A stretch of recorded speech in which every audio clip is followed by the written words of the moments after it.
ए छोकरा, तेरे पास जो कुछ भी है चुपचाप निकाल के धर रख। नहीं, मेरे पास कुछ भी नहीं है। अभी डंडा पड़ेगा तो सब माल बाहर निकलेगा। मंडल अंदर ले जा सबको, चल।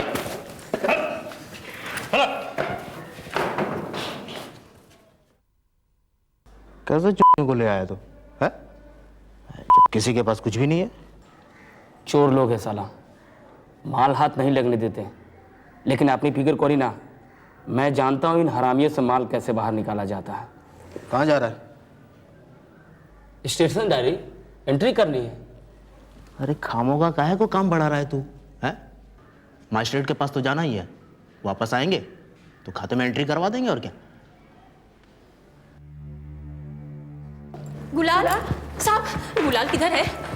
अरे कौन गुलाल? हमारा मर्द साहब, आपने उसे पकड़ा है, ये बोला है हमको। क्यों रे, तुम दोनों का मर्द एक ही है? वो किधर है साहब?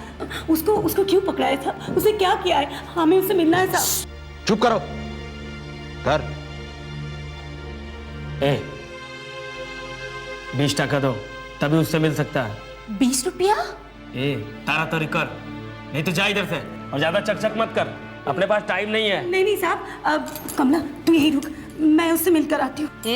बेशी करिश ना तो मैं क्यों रुकूं? तू रुक, मैं उसकी पहली औरत हूँ, पहले मैं मिलकर आती हूँ। पहली है तो क्या हुआ? इतने सालों में तूने उसे एक भी बच्चा नहीं दिया, तभी उसने मुझसे शादी किया है। शुक्र कर तुझे मैंने यहाँ से निकाल नहीं दिया। अरे तू कौन होती मुझे निकालने वाली? 1 साल हो गए शादी के, तुमने कौन से दर्जनों बच्चे जने हैं उसके लिए? जनू की मैं कोई बांझ नहीं हूँ तेरे जैसी। तुमने मुझे बांझ कहा कुतिया? मैं तुम्हारी तरह दूसरों की। क्या नाटक हो रहा है ये? ये पुलिस स्टेशन है, कोई माछर बाजार नहीं है। धर। तारा तारे 20 रुपया निकाल, तभी तुम दोनों को अंदर छोड़ता हूँ। हाँ साहब, ये लो मेरी तरफ से 10 रुपए। ये मेरे हिस्से की भी। लीजिए 2 टका, ये लीजिए। चलो।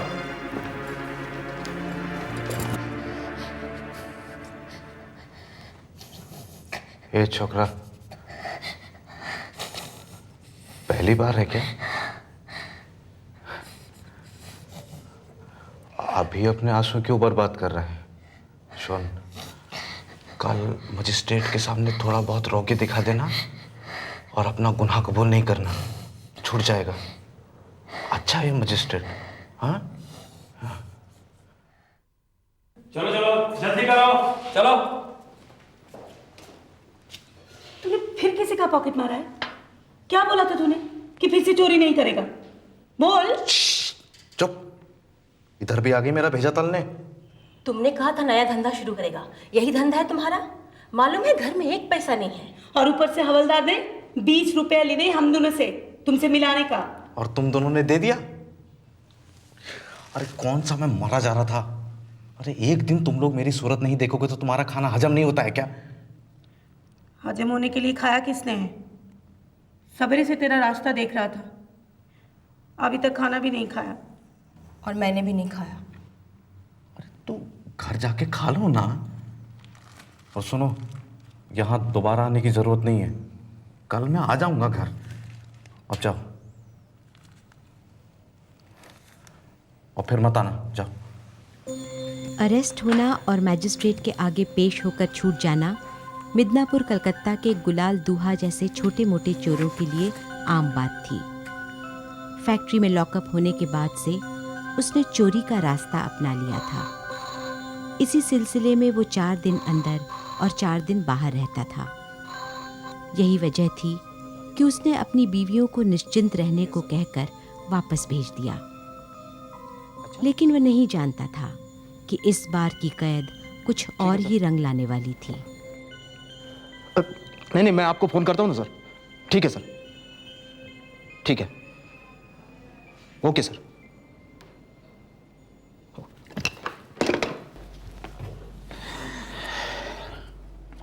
क्या हुआ सर?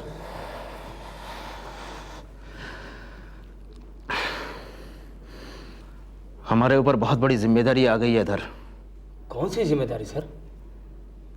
कमिश्नर की बेटी का पर्स किसी ने उड़ा लिया, वो भी हमारे इलाके से। ये तो बहुत बुरा हुआ सर। बहुत अच्छा हुआ। क्या? अरे बुड़बक, यही तो मौका है कमिश्नर को खुश करने का। फटाफट चोर को पकड़ना होगा।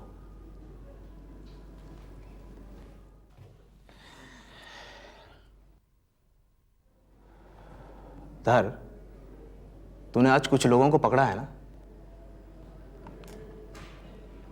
इन्हीं में से कोई हो सकता है? होने को तो कुछ भी हो सकता है सर। तो फिर देर काहे की? एक एक के गांव में डंडा घुसा, साले सब उगल देंगे। लेकिन सर कल उन्हें मजिस्ट्रेट के सामने पेश करना है। अबे कौन सी दफ्तर में हाजिरी लगाना है उनको? किसी भले मानस का पर्ची उड़ाएंगे ना? रहने दो 2-4 दिन और सरकारी मेहमान बनकर। तो सर काम अभी से शुरू करें? शुभस्य शीघ्रम।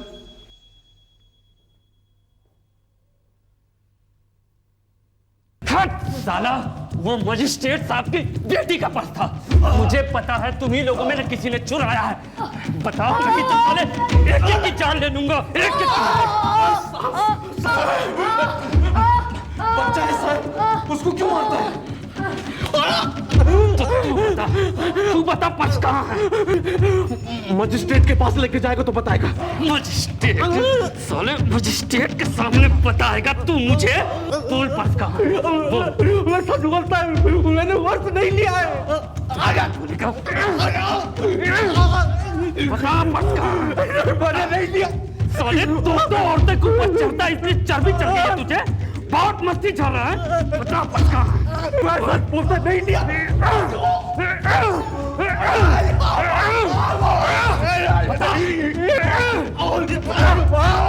साला पर्स कहाँ है?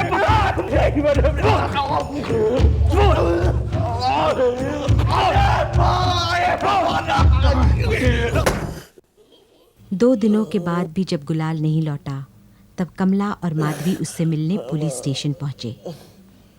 उन्होंने देखा कि मार खाने से गुलाल का चेहरा सूज गया था। बात बात पर गालियां बकने वाला गुलाल ठीक से बोल भी नहीं पा रहा था। कमला और माधवी से उसकी यह हालत देखी नहीं जा रही थी, पर वो आखिर कर ही क्या सकती थी। इन कैदियों को मजिस्ट्रेट के आगे पेश करने की बजाय पुलिस मारपीट किए जा रही थी। कमिश्नर की बेटी का पर्स हासिल करना उनके लिए ज्यादा जरूरी था, ना कि कानून। और इस तरह 3 दिन गुजर गए। गुलाल की हालत बिगड़ती चली गई, पर पुलिस की लाठी नहीं रुकी।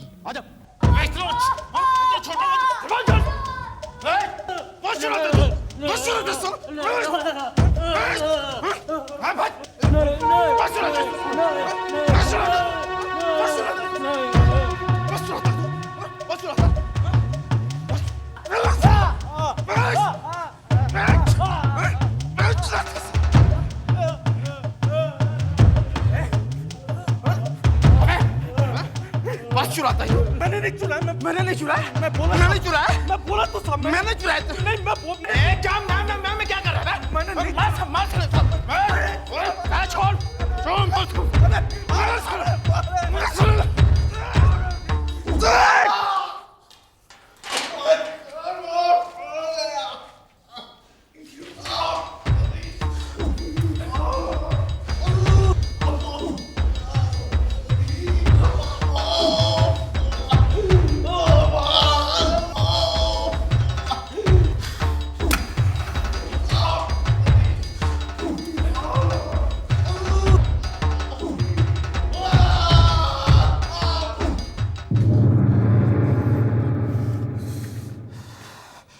बर्फ लगा साले को, ठीक हो जाएगा सुबह तक।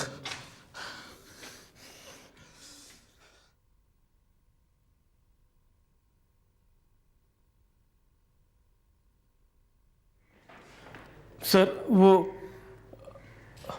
क्या हुआ? गुलाल दुहा सर, जिसके सर पे कल आपने वो। अरे क्या हुआ उसे?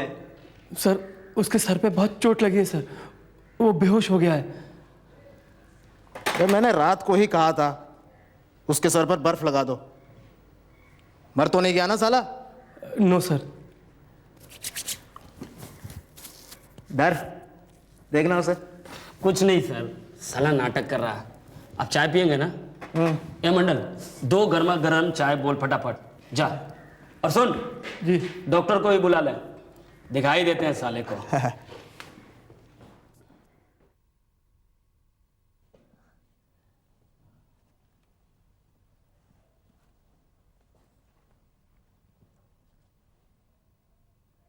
डॉक्टर साहब इन्हें क्या हुआ?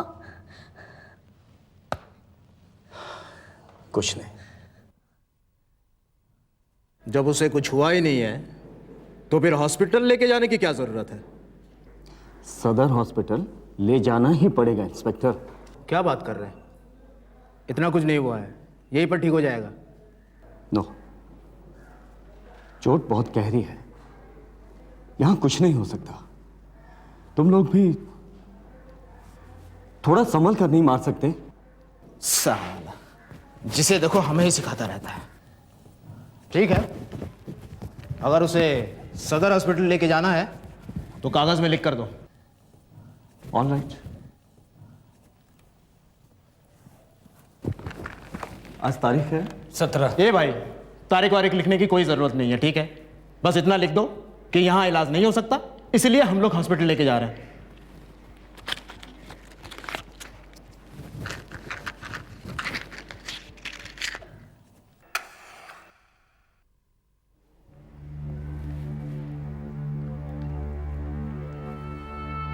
सुनो, एक लाइन और लिखो। ये लिखो कि गुलाल दुहा ने चलती जीप से भागने की कोशिश की, इसीलिए उसका सर फट गया। अरे लिखो भाई।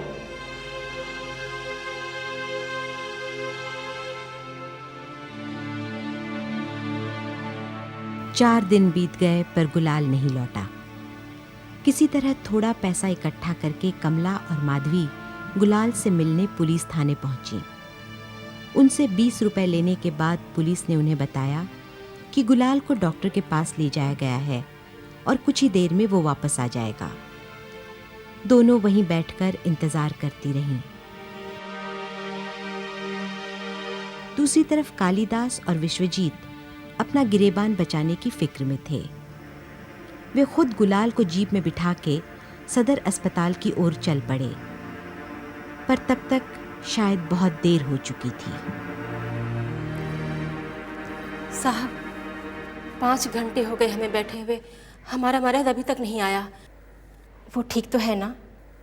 हाँ। वो तुम दोनों का मर्द है? हाँ। अच्छा, तो वो तुम दोनों के साथ सोता है या फिर एक दिन छोड़ के एक के साथ? पहले आप बताइए कि वो है कहाँ? क्यों, उसके बिना नींद नहीं आ रही क्या? देखिए साहब, हमारा और कोई सहारा नहीं है। आप बताते क्यों नहीं वो है कहाँ? जब तक आप बताएंगे नहीं, हम यहाँ से हिलेंगे नहीं।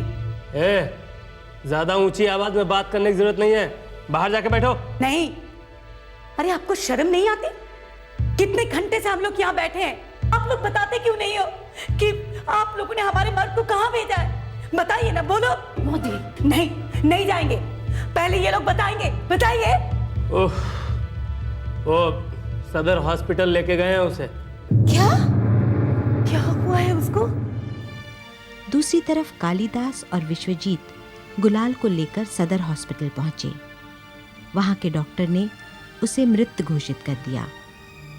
लाश को पोस्टमार्टम के लिए भेजकर कालिदास और विश्वजीत मिदनापुर की ओर चल पड़े। जैसे तैसे कमला और माधवी सदर हॉस्पिटल पहुंची। वहां उनका सबसे डरावना सपना गुलाल की लाश के रूप में उनके सामने बिछा था और उनकी दुनिया ही उजड़ गई।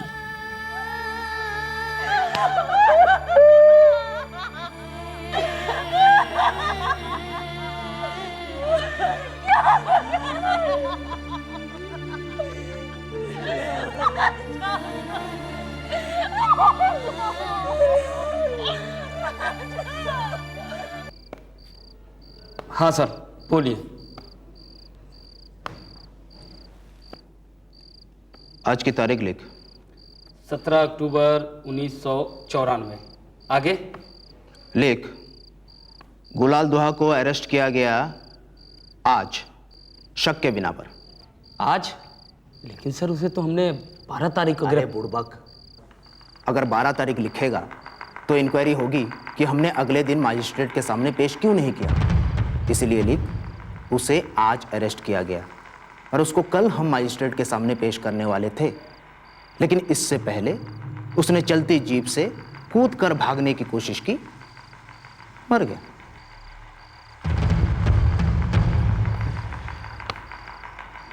आगे लिख। और एक custodial death. This is too much. Custodial death? लेकिन कहां? Midnapore, Panskura police station. Police का कहना है कि कैदी ने चलती जीप से कूदकर भागने की कोशिश की और उसके सर पे चोट आई। पुलिस का कहना है? Do you believe this? Not really. जब किसी कैदी को पुलिस थाने से बाहर ले जाते हैं तो जनरली उसका हाथ किसी कांस्टेबल के हाथ में लगी हथकड़ी से बंधा होता है। That's right. लेकिन कांस्टेबल को भी चोट आनी चाहिए थी, पर इस रिपोर्ट में उसके बारे में कुछ भी नहीं लिखा है। हाँ, और एक चीज। क्या? This is very interesting. What? उसकी बीवियां कहती हैं कि उसको 12 तारीख को अरेस्ट किया था और पुलिस का कहना है कि 17 तारीख को। स्ट्रेंज। पर यह बात तो हम लॉकअप रजिस्टर और डाइट रजिस्टर से भी पता लगा सकते हैं। हाँ, लेकिन पुलिस अपने रिकॉर्ड्स बदल भी तो सकती है। बदल सकती है अगर हमने उन्हें नहीं रोका तो। Lawyers forum for human rights की तरफ से कैलकाटा हाई कोर्ट को एक खत लिखा गया जिसमें गुलाल दूहा के मौत की छानबीन की मांग की गई। किशोर और अंतर ने इस मामले को स्टेट ह्यूमन राइट्स कमीशन तक पहुंचाया। इस खत के आधार पर वेस्ट बंगाल की सरकार पर मुकदमा दायर हुआ। कोर्ट ने वेस्ट बंगाल के तत्कालीन डीजी आर के निखत को इस मामले की छानबीन करने के आदेश दिए।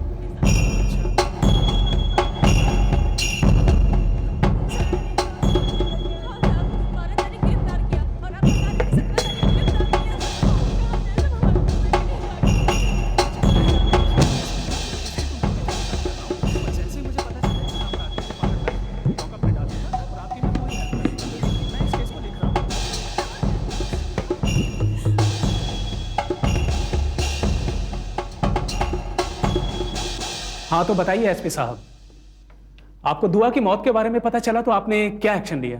क्या कर सकते सर, जब उसने जीप से कूदकर भागने की कोशिश की। आपने पोस्टमार्टम रिपोर्ट पढ़ी? Yes sir. उसके बाद भी आपने लॉकअप रजिस्टर और डाइट रजिस्टर मंगवाकर देखने की कोशिश तक नहीं की? सर, इस तरह का कोई रजिस्टर यहाँ मेंटेन नहीं होता सर। क्यों नहीं होता? इस तरह का रजिस्टर हर पुलिस थाने में मेंटेन होना चाहिए। मालूम है सर। उसकी बीवियों ने बताया कि उसे 12 तारीख को अरेस्ट किया गया था। ये बात झूठ है सर। आप जो बता रहे हैं वो सच है? अच्छा बताइए, जीप से कौन से एंगल से गिरने पर सर के बीचों बीच चोट तो आती है पर बदन पर चोट के निशान नहीं होते? बताइए, यही आपका सच?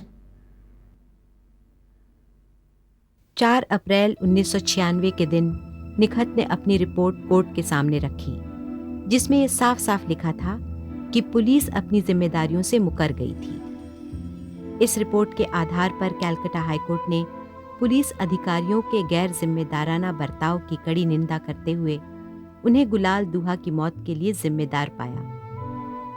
गुलाल दूहा की मौत के लिए जिम्मेदार अफसरों को सस्पेंड किया गया और साथ ही राज्य सरकार को गुलाल की बेवाओं को 1 लाख रुपए मुआवजा देने का आदेश दिया। स्टेट ह्यूमन राइट्स कमीशन की तरफ से कमला और माधवी को 25,000 रुपए दिए गए। कमला और माधवी को न्याय तो मिला पर उनका सहारा छिन गया था। आज दोनों एक दूसरे के सहारे जी रही हैं।